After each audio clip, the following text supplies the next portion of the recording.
So let me talk for a moment about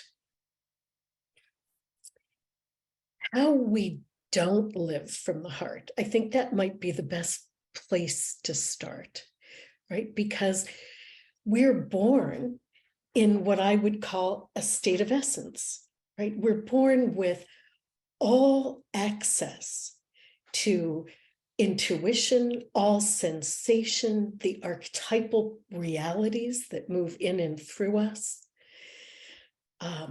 We're born in and with a state of love. We are undifferentiated, however, and so we don't have the self-reflective capacities that even know, that I'm this, not this. So I'm going to share my screen for a moment to talk about this. I did a quick down and dirty image, which I'll share right here on my desktop, so you don't have to see the clutter. All right, so we all know this state of essence. It's that irrational, almost state of peace or well-being that many of us tap when we are at the ocean, or we are walking with our dogs. That's mine. We've all had moments where we just loved ourselves and we loved life, and there wasn't a reason for it. And this really is the state of essence. This is the open heart center, is a state of compassion. And I don't mean that we always feel good, but compassion for me is that state where we can be with whatever life is bringing us. We can be with pain. We can be with ambiguities. We can be with death and birth, moments in which we wish we had been different. We can be even with the experience of fear, but holding it in an inner temple, if you will, of safety and love. It's the core foundation that allows us to look at life from non-fearful, non-reactive, sober eyes, if you will. Now we're born as, I love Alice Miller's quote. Alice Miller said, when we're born, we hold in us all capacity. We are the earth, the moon, the stars. We're all of the archetypes. We have, the bounty of all potential. But our mothers and fathers wanted a good girl and boy. And I think, whether our mothers and fathers wanted us to be good is not as much the question as what were both the expectations, the needs and desires of the people around us, the societal expectations. Because once we're born, and we're in essence, we do have to differentiate. We have to make our way in a world. And so it isn't that we would always stay in this extraordinary state of joy, right? If you've ever seen an infant, just once they can smile looking at a father or a mother, and there's no veiling, right? It's just an open, beautiful state. We can't stay there. That's not how life is. We do need the wounding that sets our development in motion. It's necessary and important.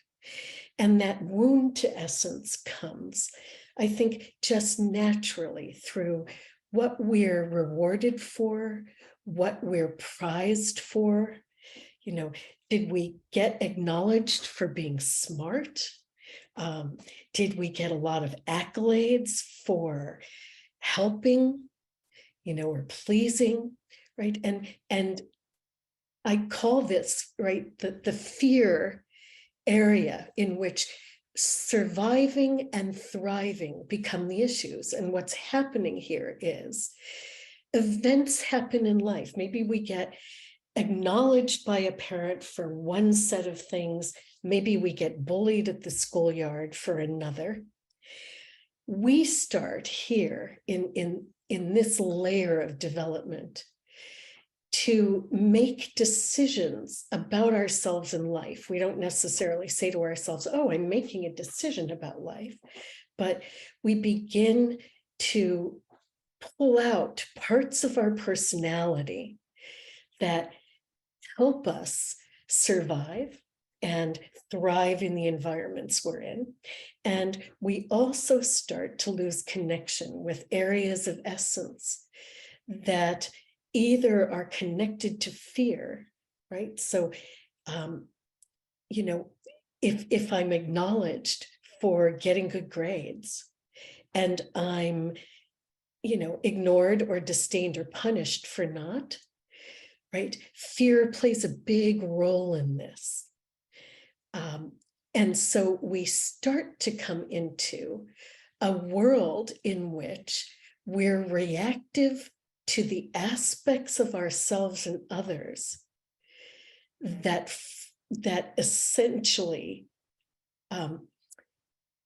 we're afraid of, and we are aligned with aspects of ourselves that fit within our environment.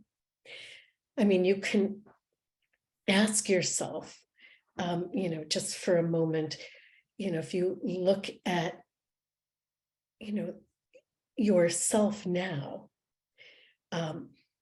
if you were to say to people who do know you, but maybe your colleagues or your friends, if you were to answer the question, I think you see me as, you know, it might be, you know, I think you see me as in control, or I think you see me as capable. Could be a shame-based thing. I think you see me as inadequate. You know, but take a moment and think about that statement. And those of you who have thought about this before, take a moment to think about this now. How would you answer this today? Right. I think you see me as, this is how you present yourself to the world.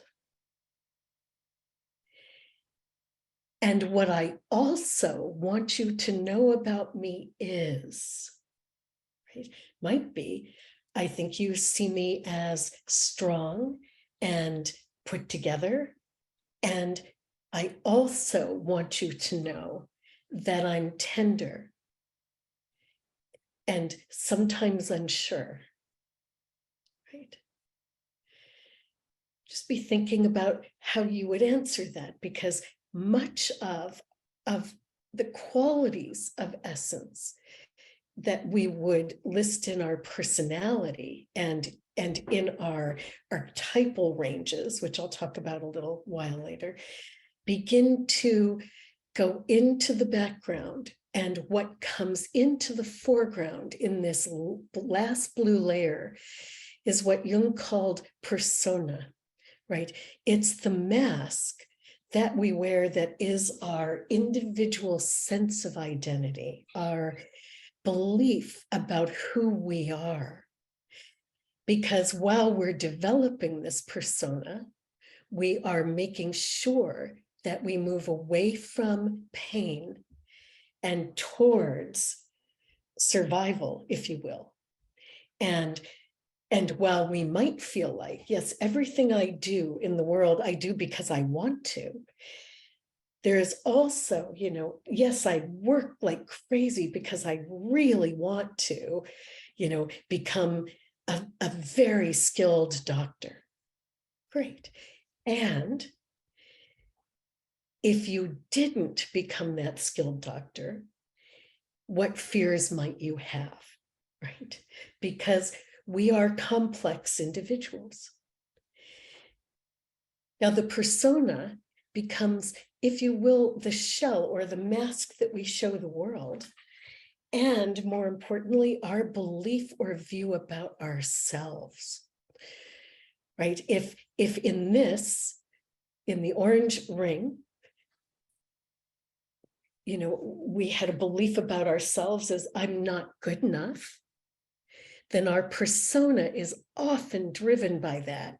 And we are doing whatever we have to do to be good enough in the world, right? If we develop a belief about the world as we're forming in this orange space, the world values strength and hurts weakness, then that begins to become, that belief system creates the persona that we then live in and out of for some of us for an entire lifetime. But we're seeking a reconnection to essence. The problem is that we don't know. We already are far more than our persona and our beliefs about ourselves in the world. We are full essence.